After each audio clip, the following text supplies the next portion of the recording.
अस्सलाम वालेकुम। आप देख रहे हैं नबीला स्टिचिंग आइडियाज़। आज मैं आपको सिखाऊंगी कि हमने डबल शर्ट की कटिंग जो है वो किस तरह से करनी है। ये मेरे पास जो है वो जर्सी पे नेट है, यानी कि जर्सी नेट जिसको कहा जाता है, और इस पे टोटली जितना वर्क है वो सारे का सारा तारी का है। आपको ये मैं खोल के दिखाती हूँ कि इस कपड़े की वैरायटी क्या है। एक नेट बिल्कुल सिंपल होती है और एक जर्सी नेट है। ये जर्सी नेट पे देखें कि इस तरफ से इसमें बहुत मामूली सी लचक आ रही है, जबकि अगर इसको अर्श की तरफ से हमने देखना है तो ये देखें कि इसमें किस कदर ज़्यादा इसमें लचक आ रही है। इस कपड़े को स्टिच करना, हैंडल करना थोड़ा सा मुश्किल हो जाता है, लेकिन अगर इसमें थोड़ा सा टैक्ट यूज़ कर लिया जाए तो फिर इसको स्टिच करना, इसको कटिंग करना बहुत ज़्यादा ईजी हो जाता है। अमूमन जो हम डबल शर्ट की कटिंग करते हैं वो इस तरह से है कि शर्ट के दोनों पीसीस को पहले हम जितना हमारा दामन है उस हिसाब से कटिंग करके अलग कर लेते हैं। एक साइड को हमने नीचे रखना है, शर्ट के सेंटर में स्लीप आ जाती है और उसके ऊपर जो है वो शर्ट का दूसरा हिस्सा। ये मेथड भी ठीक है, मैं इसको गलत नहीं कहती, लेकिन इससे ज़्यादा आसान मेथड आज मैं आपको बताने लगी हूँ कि अगर उस मेथड के साथ आप अपनी शर्ट की कटिंग करेंगे तो इंशाल्लाह आपकी एक तो स्लीव बहुत परफेक्ट आएगी और दूसरी आपको कटिंग करना भी बहुत ज़्यादा आसान हो जाएगा। इस मेथड में हमने टोटली मेजरमेंट और टोटली मार्किंग जो है वो हमने स्लीप पर करनी है, शर्ट पर बिल्कुल भी नहीं करनी, क्योंकि जब बारीक कपड़े पर मार्किंग की जाती है वो नज़र आती है और बहुत बुरी लगती है।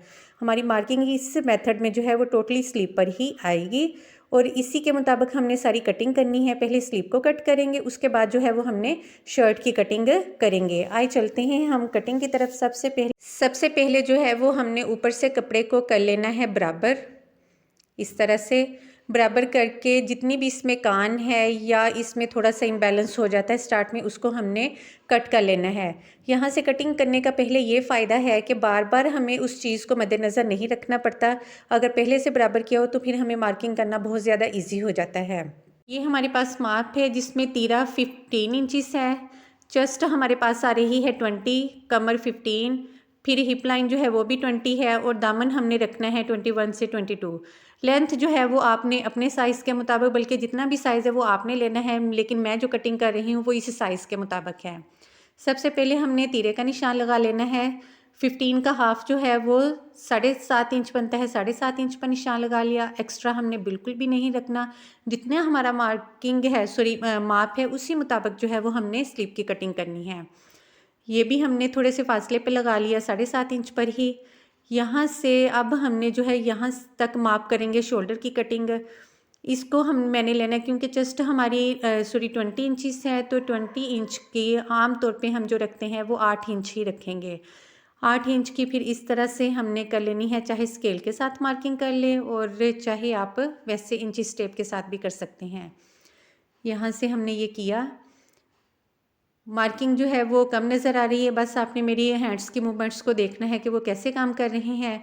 ऊपर से 1 इंच हमने छोड़ा, बाकी हमारे पास रह गया ये 7 इंच। 7 इंच का जो है वो हाफ आ जाएगा 3.5 इंच। ये 3.5 इंच पर निशान लगाया और यहाँ से हमने लगाना है 1.25 इंच का निशान नेकलाइन की तरफ, ऐसे। ये 1.25 इंच की मार्किंग को भी जो हमने स्ट्रेट लाइन लगाई है उसके साथ मिला देंगे। ये इस तरह से थोड़ी सी डार्क कर लें ताकि अच्छी तरह से पता चल जाए। यहाँ से हमने जो है वो तिरछा 1 इंच का निशान लगाना है। 1 इंच का निशान लगाकर जब हम शेप देंगे तो ये हमारे बैक शोल्डर की शेप बनेगी और इसी 1 इंच के निशान को हमने जब हाफ करना है, यानी कि हाफ इंच का निशान आ जाएगा, ये हमारे फ्रंट शोल्डर की कटिंग है। इसको भी हमने जो बैक शोल्डर की पहले शेप दे लेंगे गुलाई में, उसके बाद वो जो 1.25 इंच का निशान लगाया है उसके साथ हमने ये हाफ इंच के निशान को इस तरह से मिलाते चले जाना है। ये बहुत परफेक्ट शेप बनती है। एक तो शोल्डर्स के पास जो चेस्ट के पास जो कपड़ा इकट्ठा सा हो जाता है वो भी इस कटिंग में बिल्कुल भी नहीं होता और ना ही किसी किस्म का कोई खिंचाव पड़ता है। ये हमारी चेस्ट थी 20 इंचिस, ये 10 इंच पर निशान लगा लिया, जिसका यानी कि टोटल जो बनेगा वो 20 इंच। 6.5 इंच यहाँ से लेंगे। 15 इंच जो है वो हमारी हिप लाइन कमर है, यहाँ से हमने जो है वो ले लेना है 7.5 इंच। इस तरह से इसको मार्क करके 7.5 इंच पे मार्किंग कर लेंगे और फिर यहाँ से हमने 7 इंच पर छोड़ेंगे इसको। 7 इंच पे मार्किंग करके 20 इंच जो है वो हमारी हिप लाइन है, उसका हाफ 10 इंच, ये 10 इंच पर हमने मार्किंग कर ली। ये है जी, यहाँ से अब हमने मार्क करनी है अपनी शर्ट की टोटल लेंथ को। टोटल लेंथ जो है वो मैंने रेडी करनी है 40 इंच पर, तो इसको हमने 2 इंच स्लीव को जो है वो कम लेंगे, यानी कि 38 इंच पर इसकी हमने मार्किंग करनी है। कोशिश किया करें कि क्लोज साइड जो है वो नीचे की तरफ आए, इस तरह से जितना कपड़ा जो है वो हमारा बच भी जाएगा, कुछ जो कहीं ना कहीं इस्तेमाल में आ जाएगा। इस तरह से कपड़े की भी बचत किया करें और अपनी जो शर्ट है या ट्राउज़र है जिसकी भी आप कटिंग कर रहे हैं उसको भी आप बेहतर तरीके से कर सकते हैं।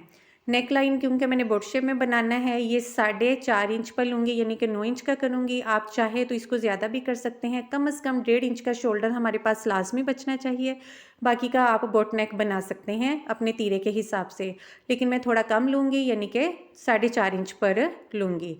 इस तरह से उसको भी हमने जो 1 इंच का निशान लगाया था उसके साथ मिला लिया। अब बाकी की जितनी हमारी मार्किंग थी उसको हमने इस तरह से लाइन अप कर लेना है।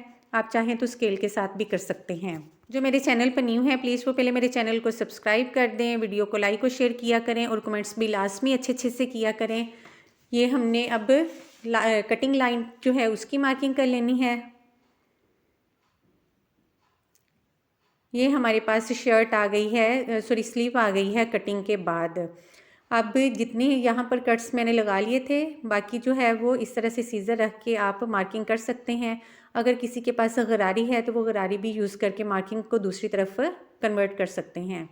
अब इसको करेंगे हम एक साइड पर, और जो शर्ट की एक साइड है, चाहे आप फ्रंट पहले ले लें और चाहे बैक, उसको अच्छी तरह से बिछा लें। ये मैंने फ्रंट साइड ली है। इसको बिछाकर इस तरह से आपने जो स्लीव है वो उसके ऊपर अच्छी तरह से सेट कर लेनी है, और जितनी हमारी स्लीव की कटिंग है उस हिसाब से आपने इसको कट कर लेना है। पहले आपने कर लेनी है एक साइड की कटिंग, उसके बाद फिर आप कर लेंगे दूसरी साइड की कटिंग। आप चाहें तो दोनों साइड्स को इकट्ठा भी रख सकते हैं। यहाँ से जस्ट हमारी शोल्डर की और ये फिटिंग की हल्की सी कटिंग आती है, क्योंकि मैंने शर्ट के कपड़े को पहले ही बराबर लिया था, इसको एक्स्ट्रा बिल्कुल भी नहीं रखा था। इस तरह से आपको एक तो कटिंग करना बहुत ज़्यादा आसान हो जाएगी, और दूसरा जो है वो आपको इसमें स्टिच करने में बड़ी ज़्यादा आसानी रहेगी, और मार्किंग जो है वो सारी की सारी हमारी स्लीव पे आ जाएगी।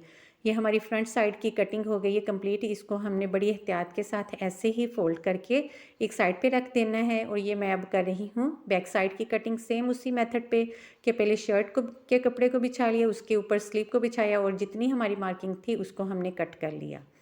अब मैं आपको बताती हूँ कि हमने इसको स्टिच जो है वो किस तरह से करना है। स्टिचिंग के बहुत से मेथड हैं, सारे मेथड अपनी अपनी जगह पर बेहतर हैं। हर बंदा जो है वो किसी ना किसी मेथड का माहिर है। कुछ लोग जो हैं वो पिनअप कर लेते हैं, वो भी बेस्ट है। कुछ लोग यहाँ पर सुई के साथ कच्चे टांके लगा लेते हैं, वो भी बेहतर है। और कुछ लोग क्या करते हैं कि साइडों पे सारी जो है वो मशीन के साथ ही स्टिच कर लेते हैं, पहले कच्चे बड़ा टांका रख के, और उससे भी जो है वो भी बेहतर है। लेकिन यहाँ पर जो मैं आपको बताने लगी हूँ वो ये है कि आपने स्लीव को पहले बिल्कुल इस तरह से बराबर और स्ट्रेट कर लेना है। स्ट्रेट करने के बाद ये जो हमारी सेंटर में आ रही है लाइन, ये देखिए क्रीज आ रही है, इस पे हमने इस तरह से बराबर करके एक लगा लेना है टांका। टांका लगाने के बाद सॉरी सिलाई मशीन के साथ ही स्टिच करेंगे। स्टिच करने के बाद आपने अपनी शर्ट की बाकी सारी की सारी जो है वो स्टिचिंग को कर लेना है कंप्लीट। इस तरह से आपकी स्लीव बहुत बेहतर परफेक्ट आएगी, किसी भी किस्म का उसमें खिंचाव जो है वो नहीं आएगा।